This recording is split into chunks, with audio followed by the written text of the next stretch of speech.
আলহামদুলিল্লাহি রাব্বিল আলামিন আসসালাতু ওয়াসসালামু আলা রাসূলিহিল কারীম ওয়া আলা আলিহি ওয়া সাহবিহি আজমাইন। আসসালামু আলাইকুম ওয়া রাহমাতুল্লাহি ওয়া বারাকাতুহু। আল্লাহ তাআলার দরবারে শুকরিয়া আদায় করছি, যিনি মেহেরবানি করে আজকের এই কর্মী সম্মেলনে আমাদের উপস্থিত হওয়ার সুযোগ করে দিয়েছেন।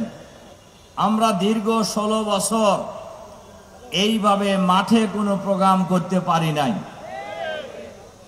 শুধু আমরা নয়, বাংলাদেশের কোন বিরোধী দল আওয়ামী লীগের বাইরে কোন দলই এইরকম খোলা মাঠে কোনো মিটিং করতে পারে নাই। আমি মনে করি হাসিনার পতন হয়েছে আল্লাহ রাব্বুল আলামিনের পরিকল্পনায়। যে পরিকল্পনার কাছে পৃথিবীর কোন পরিকল্পনাই টেকে না। মানুষ অনেক ষড়যন্ত্র করে, অনেক অহংকারী হয়ে যায়, অনেক দাম্ভিক হয়ে যায়, কিন্তু আল্লাহ তাআলা শুধু নাড়া দিয়ে দেন, কাইত হয়ে পড়ে যায়। হয়েছে না সেটা?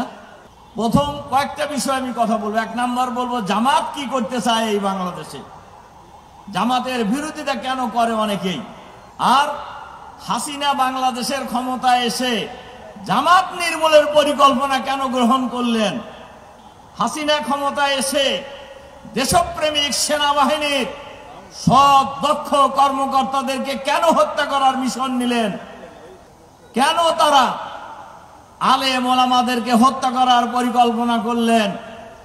এর মূল কারণ ছিল তারা ক্ষমতায় আসার পর থেকে তারা এই ক্ষমতাকে দীর্ঘস্থায়ী করার জন্য, পার্মানেন্ট করার জন্য কয়েকটি কাজ করেছে। 1 নাম্বার কাজ করেছে, ক্ষমতায় আসাটাই ষড়যন্ত্রের মাধ্যমে এসেছে। 8 সালের 29শে ডিসেম্বর যে নির্বাচন হয়েছিল, এই নির্বাচন ছিল ফখরুদ্দিন মঈনুদ্দিনদের সাথে ভারত এবং হাসিনার ত্রিপক্ষীয় সমঝোতার একটা নির্বাচন। যদিও এগুলো পুরনো কথা, কিন্তু পুরনো কথা মাথায় রাখতে হবে। এই নির্বাচন ছিল ষড়যন্ত্রের নির্বাচন, যার কারণে এমন ভাবে নির্বাচনটা সাজানো হয়েছিল যাতে 2/3 বেশি আসন পেয়ে শেখ হাসিনা সংবিধানকে ছিন্ন ভিন্ন করে যা খুশি তাই করার একটা বৈধ অধিকার তারা পাওয়ার একটা নির্বাচন করেছিল। জনগণকে বলতো আইনে আছে, আমরা কি করব, কিন্তু আইনটা করছে কি অন্যায়ভাবে না, আইনকে এখন ন্যায়ভাবে করছিল। যার কারণে ক্ষমতায় আসার পরেই প্রথমেই আপনাদের এই পাশেই বিডিআরের হেডকোয়ার্টার পিলখানায় দেশপ্রেমিক সেনাবাহিনীকে গুলি করে হত্যা করা হয়েছে। 2 নম্বর, জামাত নেতৃবৃন্দকে ইসলাম নির্মূলের মিশন নিয়েছে। পার্মানেন্টলি ক্ষমতায় থাকতে হলে ইসলাম নির্মূল করতে হবে, ইসলাম নির্মূল করতে হবে। এই ইসলাম নির্মূলের মিশন নিয়ে তারা বাংলাদেশে জামাত নেতৃবৃন্দকে ফাঁসি দিয়েছে। তারা যত বিচার করেছে সকল বিচার একটা একটা করে অবৈধ হচ্ছে। ইতিমধ্যেই আপনারা দেখেছেন 21শে আগস্টের জ্ঞানে হামলা মামলার এই বিচারকে হাইকোর্ট অবৈধ ঘোষণা করেছে।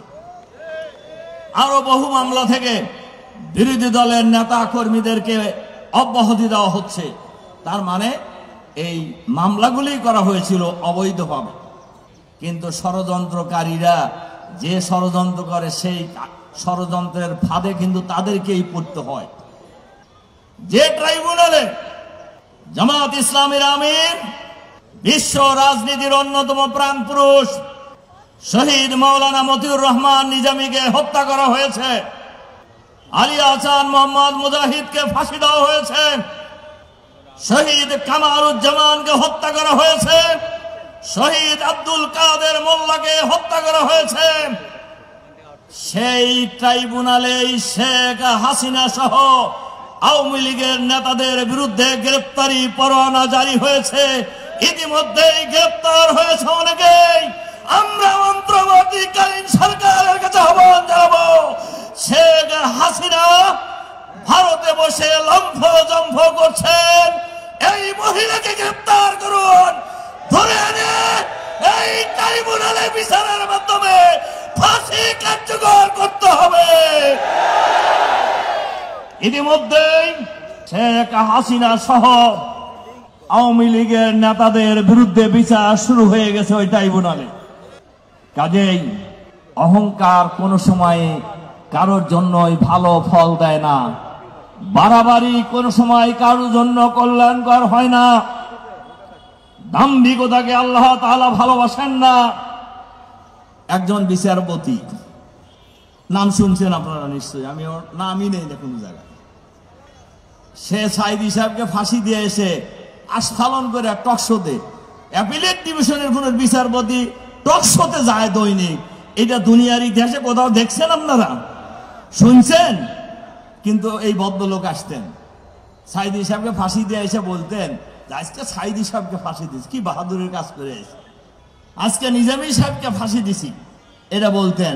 এই ভদ্রলোকে পাওয়া গেছে কোন জায়গায় জানেন তো আপনারা? এটা পাওয়া গেছে সিলেটের বর্ডারে, জঙ্গলের মধ্যে কলার পাতা গায়ে দিয়ে শুয়েছিল। আপনি হলেন সুপ্রিম কোর্টের বিচারপতি, জঙ্গলে গেলেন কেন? অথবা বর্ডারেই বা গেলেন কেন? তাহলে কি অপরাধ করছেন যে অপরাধের কারণে আপনাকে পালাইতে হইল? পালাইতে হচ্ছিল, পালাইতে পারেন নাই তো। সেখানকার জনগণ এবং বিডিআরের সদস্যরা তাকে ধরে আনছে কিভাবে সেটা জানেন তো আপনারা? গলায় গামছা লাগায় ধরে নিয়েছে। গলায় গামছা লাগায় কার?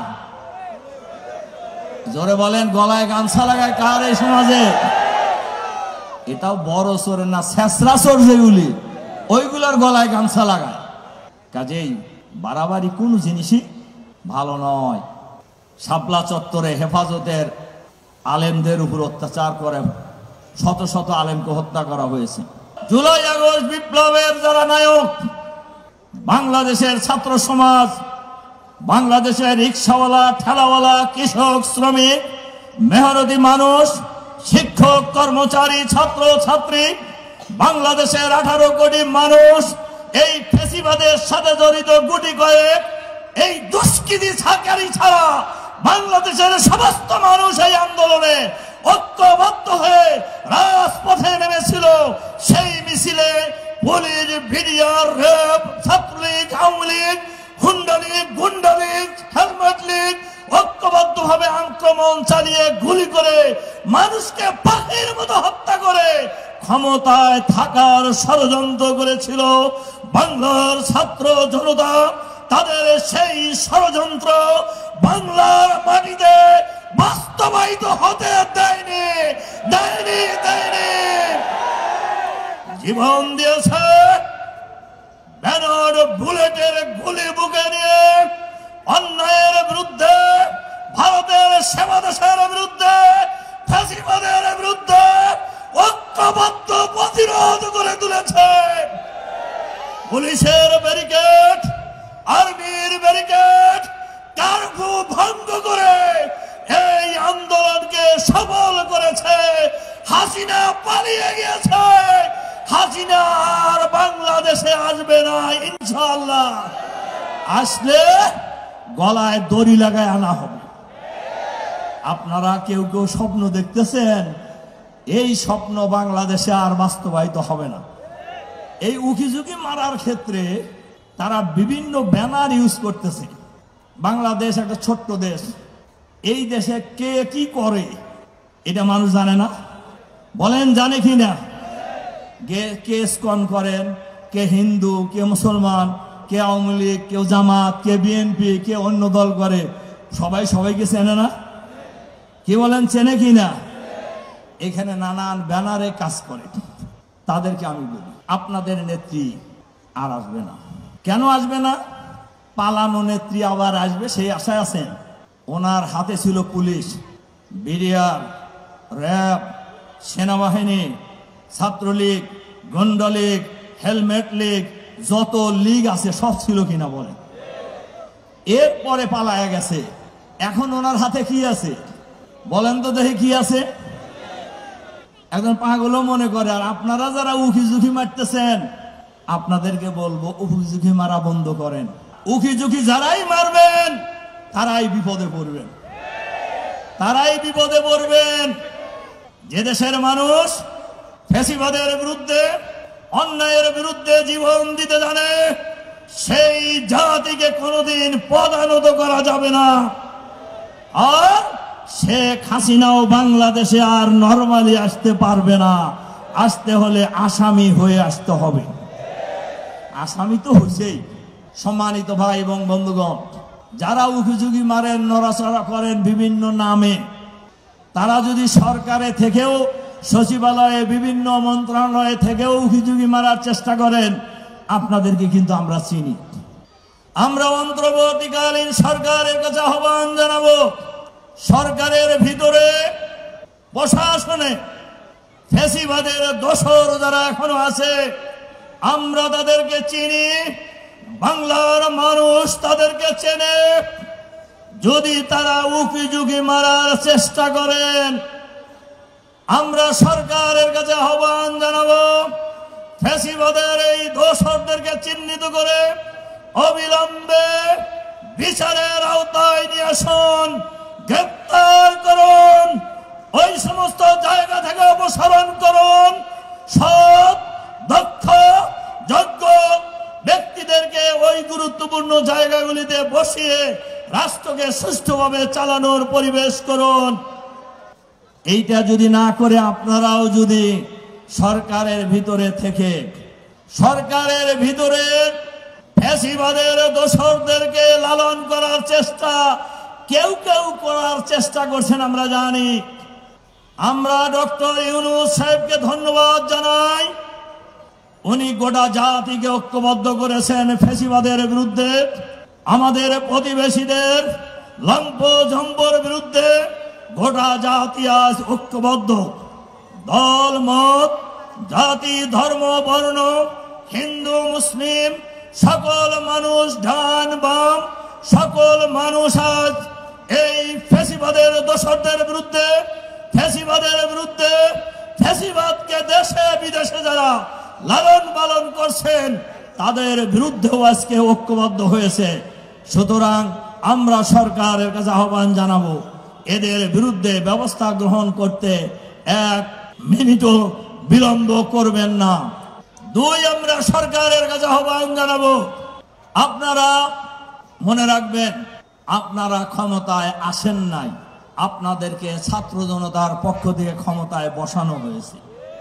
ছাত্র জনতার পক্ষ থেকে সরকারের সাথে যারা জড়িত আছেন তাদের কর্মকাণ্ডও কিন্তু জাতি অবজার্ভ করছে, দেখছে আপনারা কে কি করতেছেন। আপনাদের দায়িত্ব হলো প্রয়োজনীয় সংস্কার করে দেশকে নির্বাচনের দিকে নিয়ে যাওয়া। এজন্য আমরা আহ্বান জানাবো, আপনার প্রয়োজনীয় সংস্কার করতে কতদিন লাগবে, কি সংস্কার করবেন, এটা জাতিকে অবহিত করুন। এই সংস্কারের কাজ শেষ করে কতদিনের মধ্যে একটি ফ্রি, ফেয়ার, ক্রেডিবল ইলেকশনের ব্যবস্থা করবেন সকলের কাছে। কেন এটা দরকার? প্রায় 20 বছর হলো এই দেশের মানুষ ভোট দিতে পারে না। 20 বছর প্রায় এই দেশের মানুষ ভোট দিতে পারে নাই। নতুন প্রজন্ম ভোটার হওয়ার পরেও ভোট কেন্দ্রে যাওয়ার সুযোগ পায় নাই। এজন্য আমরা বলবো, একটি ফেয়ার ইলেকশনের জন্য একটি নিরপেক্ষ, সঠিক ভোটার তালিকার প্রয়োজন। ভোটার তালিকা, নতুন ভোটার তালিকা করে নির্বাচনের দিকে যান, এটা আপনাদের দায়িত্ব। এর সাথে সাথে আমাদের আজকের এই সম্মেলন আমি বলছিলাম, জামাত কি করতে চায়। জামাত ইসলামী বাংলাদেশকে একটি সুখী, সমৃদ্ধশালী, সন্ত্রাস মুক্ত, চাঁদাবাদ মুক্ত, দুর্নীতি মুক্ত বাংলাদেশ, আধুনিক বাংলাদেশ, ইসলামের বাংলাদেশ গড়ে তুলতে চায়। দুর্নীতি মুক্ত বাংলাদেশ, চাঁদাবাদ মুক্ত বাংলাদেশ, আধুনিক বাংলাদেশ। কারা কারা চান এটা হাত তোলেন তো দেখি। আমি এটা হাত তোলানোর জন্য একটু কষ্ট দিলাম আপনাকে, কারণ কি, ফ্যাসিবাদের বিরুদ্ধে লড়াই করেছি, আমাদের দুর্নীতির বিরুদ্ধে লড়াই কিন্তু বন্ধ হয় নাই।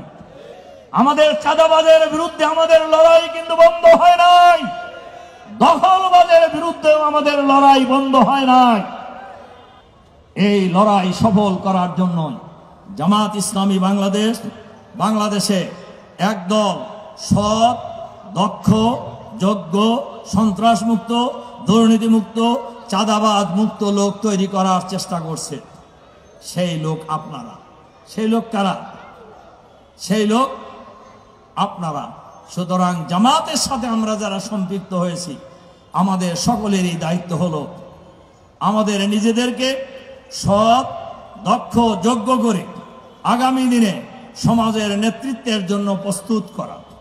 2 নম্বর হলো বাংলাদেশে একটি আধুনিক সমাজ ব্যবস্থা গড়ে তোলার জন্য এই দেশের মানুষকে ঐক্যবদ্ধ করা।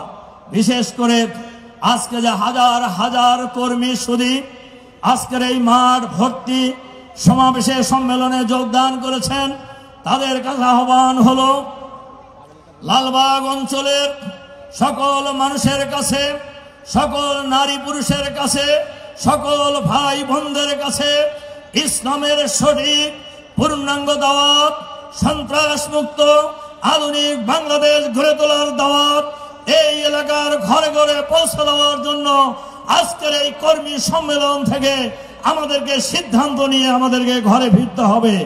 আপনারা এই কাজটি করার জন্য রাজি আছেন? আজকে বাংলাদেশের সর্বত্রই স্লোগান উঠেছে, সব দল দেখা শেষ, এবার দেখব জামাত ইসলামী বাংলাদেশ। কি বলেন? বলতেছে না লোকেরা?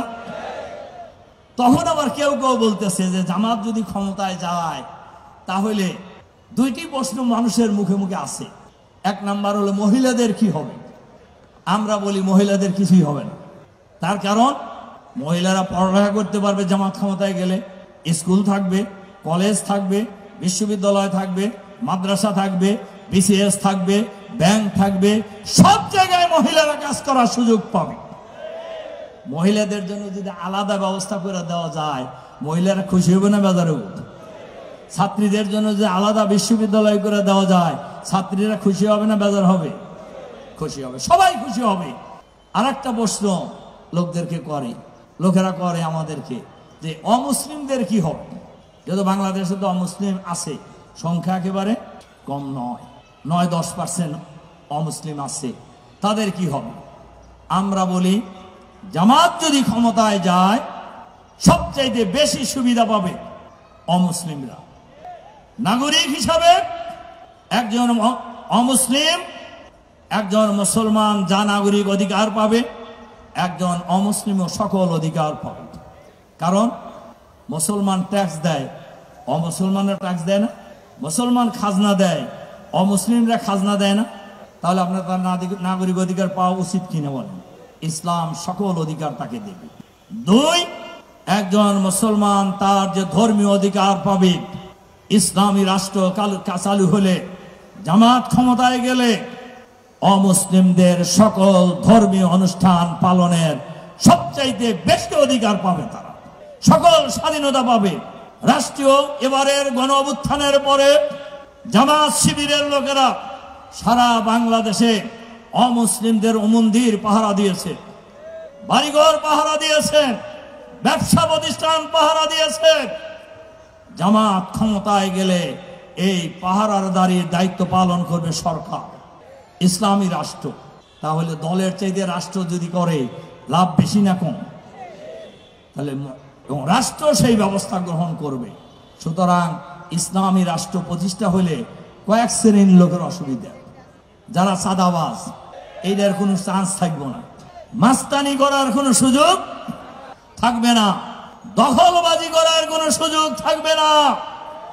হাজার হাজার কোটি টাকা দুর্নীতি করে, লুটপাট করে, ব্যাংক ঠকলা বানিয়ে বিদেশে পাচার করার কোনো সুযোগ জামাত ক্ষমতায় গেলে পাবে না কেউ, কোনো দুর্নীতিবাদ। আপনারা সেটা চান না? বাংলাদেশে শুধু দুর্নীতি যদি বন্ধ করা যায়, 50টা পদ্মা যমুনা সেতু নির্মাণ করা যাবে। দুর্নীতি যদি বন্ধ করা যায়, 50টা পারমাণবিক বিদ্যুৎ কেন্দ্র তৈরি করা যাবে। দুর্নীতি যদি বন্ধ করা যায়, ঢাকা মহানগরীর অলি গলি, রাস্তাঘাট, কালভার্ট, ড্রেন পরিচ্ছন্ন করা যাবে। বলেন যাবে কিনা? সেই কাজটা কারা করতে পারে বলেন তো দেখি? যারা দুর্নীতি করে তারা পারবে? যারা চাঁদাবাজি করে তারা পারবে? যারা মাস্তানি করে তারা পারবে? পারবে না। এই সুযোগ জামাতে নাই। জামাতের কোন লোক যদি এই কাজের সাথে জড়িত হয়, ইনশাআল্লাহ জামাতে তিনি থাকতে পারবেন না, ঘোষণা দিয়ে গেলাম। জামাতে অন্তত থাকতে সে পারবে না, শিবিরে সে থাকতে পারবে। শিবির বাংলাদেশে সর্ববৃহৎ ছাত্র সংগঠন। শিবির কোথাও চাঁদাবাজি করছে দেখছেন? কোন শিক্ষা প্রতিষ্ঠানে এই পরিবর্তনের গণ অভ্যুত্থানের পর জোর করে সিট দখল করছে এরকম কোন ঘটনা শুনছেন? শুনবেন না, কোনোদিনও শুনবেন না। আর এই কাজের সাথে যদি কেউ কোনো কারণে জড়িত হয়ে যায়, তিনি জামাতেও থাকতে পারবেন না, শিবিরেও থাকতে পারবেন না। কাজী এরকম একটি দল, এরকম কিছু মানুষ রাষ্ট্রীয় ক্ষমতায় আসুক আপনারা চান না? বলেন চান কিনা? আমরা যদি সেটা চাই তাহলে আমাদের সকলকে এই কাজ কি খালি জামাতের দায়িত্ব? বলেন এই কাজ কি জামাতের দায়িত্ব? আল্লাহ তাআলা সকল যুগেই এই কাজ করার জন্য নবী রাসূল পাঠিয়েছেন। ইসলামী সমাজ কায়েম করার জন্য, দুর্নীতিমুক্ত সমাজ কায়েম করার জন্য, দখলবাজ মুক্ত সমাজ কায়েম করার জন্য, ইসলামী সমাজ কায়েম করার জন্য, আল্লাহর আইন সত্যের শাসন কায়েম করার জন্য যুগে যুগে নবী রাসূলগণ এসেছেন। সুতরাং এই সমাজ নবী রাসূলগণ এরকম একটি জাহেলি সমাজের পরিবর্তন করে একটি সুন্দর সমাজ গড়ে তুলেছিলেন। আমরা আমাদের সুখী সুজলা শস্য শ্যামলা এই স্বাধীন বাংলাদেশে আগামী দিনে একটি সুন্দর বাংলাদেশ, আধুনিক বাংলাদেশ, সাম্যের বাংলাদেশ, ইনসাফের বাংলাদেশ, দুর্নীতিমুক্ত বাংলাদেশ, ইসলামের বাংলাদেশ গড়ে তোলার জন্য দল মত জাতি বর্ণ ধর্ম নির্বিশেষে সকলকে ঐক্যবদ্ধ হওয়ার আহ্বান জানিয়ে আগামী দিনে এই অঞ্চলকে সমৃদ্ধ অঞ্চল হিসেবে গড়ে তোলার আহ্বান জানিয়ে আমার বক্তব্য এখানে শেষ করছি। আল্লাহ হাফেজ। বাংলাদেশ জিন্দাবাদ, বাংলাদেশ জামাত ইসলামী জিন্দাবাদ, লালবাগ অঞ্চলের ভাই এবং বোনেরা জিন্দাবাদ। আসসালামু আলাইকুম ওয়া রাহমাতুল্লাহি ওয়া বারাকাতুহু।